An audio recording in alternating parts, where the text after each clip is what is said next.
नमस्कार दोस्तों, तो शुरू करते हैं आज की कहानी।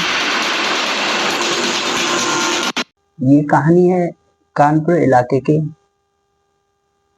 अमरौदा कस्बे की। अमरौदा कस्बे में एक कटरा मोहल्ला पड़ता है। उस कटरे मोहल्ले में 27 दिसंबर को एक आत्महत्या कर लेता है एक व्यक्ति। उस व्यक्ति का नाम होता है कलीम। उम्र करीब 42 साल होती है। पेशे से वो ड्राइवर होता है, ट्रक ड्राइवर। और उस दौरान वो छुट्टी पे होता है अपने घर में। की शादी थी, इसलिए उस समय वो घर पे होता है। तो दोस्तों होता क्या है कि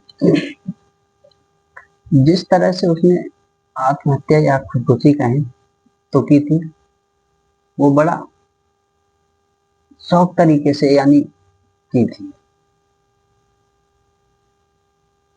उसे देखकर लोग घबरा गए, क्योंकि अक्सर लोग खुदकुशी करते हैं तो ज्यादातर या तो फंदे का इस्तेमाल करते हैं या फिर जहर का, लेकिन ऐसा यहाँ पे नहीं था। हालांकि उसने अपने खुद को खत्म करने के लिए जो तरीका अपनाया था वो बहुत सॉफ्ट तरीका था। उसे देखकर लोग घबरा गए, क्योंकि कोई व्यक्ति अपने ही हाथों से अपना गला कैसे काट सकता है। उसने जो मृत्यु खुदकुशी की थी वह अपना गला काट कर की थी। उसके कमरे में जो लाश पड़ी हुई थी उसके हाथ में बड़ा सा चाकू था और गला कटा हुआ था। सबसे पहले उसकी लाश को देखा था उसकी बीवी ने, और उसके कमरे से चिल्लाती हुई बाहर निकली, जिससे घर वाले और मोहल्ला पड़ोस के लोग सुनकर इकट्ठा हुए। और इकट्ठा पुलिस सोचती है चलो देखते हैं, पोस्टमार्टम के बाद अगर कोई कहानी में नया टेस्ट आएगा तो पता चल जाएगा। पोस्टमार्टम के लिए लाश भेज दी जाती है। जब पोस्टमार्टम के बाद जब रिपोर्ट आती है दोस्तों, तो बड़ा कॉपी टाइप की रिपोर्ट आती है। कॉपी टाइप की रिपोर्ट आती है। उसमें क्या होता है कि यानी बड़ा शॉकिंग रिवलेस था, जिसमें कहा नहीं जा सकता था कि ये खुदकुशी है या मर्डर है, क्योंकि रिपोर्ट में हाई ब्लड प्रेशर और टेकिया की वजह से उसकी मृत्यु हुई थी। टेकिया का मतलब आम साधारण भाषा में कहें तो सांस लेने वाली जो नली होती है, उस नली के कट जाने से उसकी मृत्यु हुई थी। अब इसे सोचकर पुलिस असमंजस में पड़ जाती है कि ये खुदकुशी भी हो सकती है या फिर कत्ल भी हो सकता है। लेकिन सस्पेंशन के तौर पर ये कुछ कहा नहीं जा सकता था कि कत्ल किया तो किसने किया या फिर खुदकुशी हुई है तो किस तौर पर। अच्छा, पुलिस लाश को घर वालों के अंडर में दे देती है। घर वाले लाश को लाते हैं अपने धर्म के तरीके से, उसको दफन कर देते हैं। अच्छा, सोचने वाली बात है कि पुलिस ने देखा तो मौका वारदात पे पूछताछ की थी, तो ये पता चला कि लाश को सबसे पहले देखा किसने। तो पता चला कि लाश को सबसे पहले देखा था कलीम की बीवी ने। कलीम की बीवी ने लाश देखी तो वो चिल्लाई थी।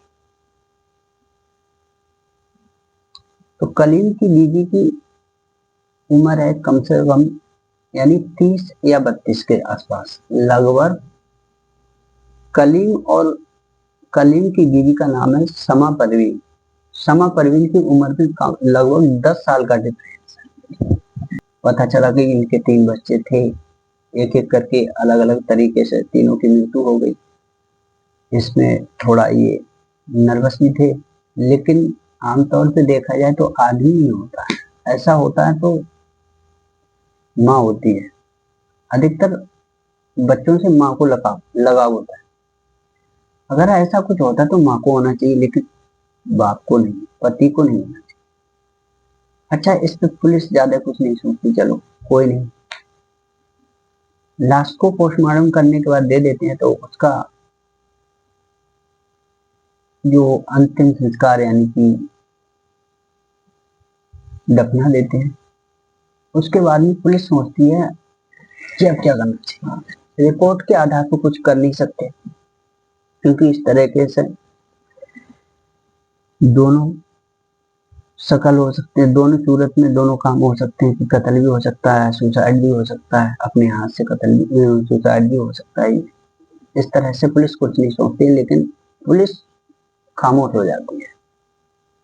खामोश होने के बाद पुलिस अपने लेवल से चुपचाप खुफिया तरीके से इसकी छानबीन शुरू कर से जब छानबीन शुरू करती है तो क्या करती है, कलीम और कलीम की बीवी के सीडीआर निकाले जाते हैं, मोबाइल सीडीआर निकाले जाते हैं। तो इसमें पता लगता है कि जिस रात 26 दिसंबर को कलीम के चाचा की लड़की की शादी थी, कलीम और कलीम की बीवी उस शादी में गए थे 26 तारीख को। बड़ा धूमधाम से खुशी से शादी की, और ऐसा कोई मैटर भी नहीं लग रहा था। सब लोग बता रहे थे कि शादी में बड़ा खुशी से धूमधाम से आए, शादी की और आराम से गए, खाया पिया। अक्सर तौर पे अगर कोई सुसाइड करता है तो थोड़ा अटपटा सा होता है, और थोड़ा सा उसके मन में कुछ अलग ख्याल होते हैं, डिप्रेशन टाइप में वो दिखाई देता है। लेकिन ऐसा कुछ नहीं था, शादी में बड़ा धूमधाम से आता है, खुशी मनाता है, और खुशी मना के वो शादी से चला जाता है। अच्छा, 26 दिसंबर 2025 की रात को शादी से जब वो घर जाता है, तो जो कलीम के घर वाले थे वो वहीं रुक गए थे शादी में। कलीम और कलीम की बीवी दोनों 26 दिसंबर की रात को अपने घर आ गए थे। आने के बाद जब सीडीआर कलीम की निकाली जाती है, तो उसमें पता लगता है कि 26 दिसंबर रात को एक कॉल की गई थी। वो लास्ट टाइम था, लास्ट कॉल का टाइम नंबर था, वो उसके भतीजे का था, जिसका नाम था समीर। अब समीर से पुलिस पूछताछ करती है, तो पता चलता है, सलीम स्टोरी बताता है कि हाँ, कॉल आई थी हमारे चाचा के फोन से, लेकिन हमारे चाचा ने नहीं, हमारी चाची ने फोन करा था और बताया कि शादी में चाचा तुम्हारे बड़ा नाराज हो गए थे, और इस तरीके वो कुछ ज्यादा नाराज हैं, आसमान जाती चली आती है। अच्छा, इसके बाद में अगर वो देखती है कि समा परवीन के मोबाइल की सीडीआर जब निकाल के देखती है, तो उसमें पता लगता है कि समा परवीन घंटों घंटों समीर से बात किया करती थी, जब उसका पति कलीम काम पे रहता था, ड्राइविंग पे जाता था अक्सर। तब जब सीडीआर में पता लगता है घंटों घंटों बात करती थी, तो पुलिस समा परवीन से पूछताछ करती है। तो समा परवीन भी एक स्टोरी बता देती है, बताती है कि हाँ, मैंने फोन किया था और वो नाराज हो गए थे, इसलिए कि मतलब समझा बुझा दें आके सलीम की बात, समीर की बात मानते हैं, क्योंकि वो अक्सर घर आता जाता रहता है और हमारे कोई बच्चा नहीं है, इसलिए दवा कराने के लिए समीर से पैसे ले लिए थे, और समीर हमारा भतीजा है, वो आता जाता रहता है, उसकी वो बात मानते हैं, इसलिए उसे फोन करके बोला था। बोले अच्छा ठीक है, कोई बात नहीं। लेकिन पुलिस ने जब समीर से पूछताछ की थी तो कुछ नोटिस करा कि समीर के दाएं हाथ पर चाकू का निशान था जिस पर पट्टी लगी हुई थी, पट्टी बंधी हुई थी। तो उस पट्टी को देखकर पुलिस को थोड़ा सा शक होता है। वो भी निशान था उंगलियों के भी साइड में, यहाँ उंगलियों से चाकू पकड़ते हैं तो उस साइड में बाएं हाथ में उसमें निशान था। तो पुलिस को थोड़ा सा शक होता है। उसके बाद समीर से और समा परवीन से दोबारा पूछताछ की जाती है, थोड़ा हार्ड वर्क तरीके से, कि समीर से पैसे कुछ उधार लिए थे अपने इलाज के लिए, जिससे कि बच्चे हमारे होते हैं और खत्म हो गए थे, तो बच्चे नहीं हो रहे थे, तो बच्चे उनके दवा करवानी थी, इसलिए पैसे उधार लिए थे। अच्छा, ये बात पूछताछ उसके परिवार में की तो ये बताया, उसके परिवार में भी बताया कि हाँ समीर से कुछ पैसे लिए थे। इसके बाद में जब पुलिस अलग तरीके से पूछताछ करती है इन दोनों से, अलग अलग करके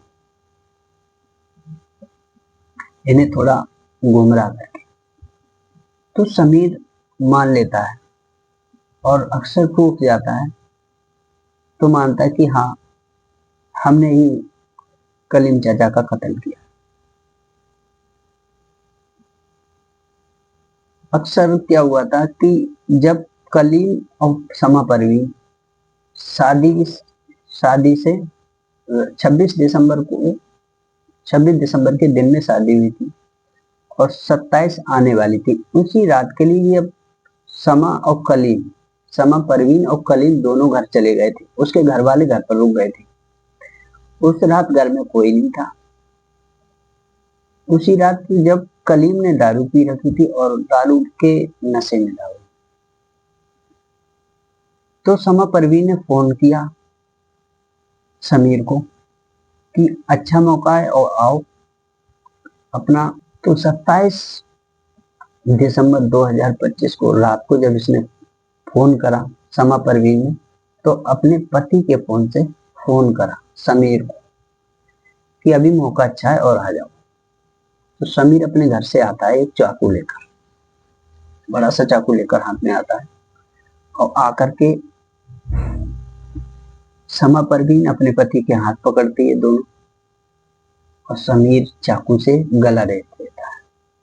गला रेतने के बाद समीर बताता है कि उस चाकू को तोड़ने का हमने प्रयास किया था, जिससे कि तोड़ के और उसे हम गायब कर दें, लेकिन टूट तो नहीं पाया, टूटने के बजाय हमारे हाथ में लग गया था, इस वजह से वो चोट आई।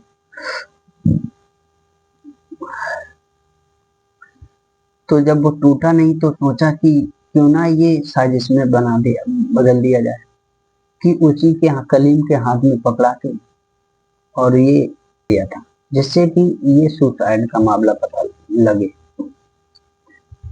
और समीर अपने घर चला जाता है उसी रात, चाकू को उसके हाथ में पकड़ा देता है, जिससे कि ये सुसाइड का मामला दिखाई दे।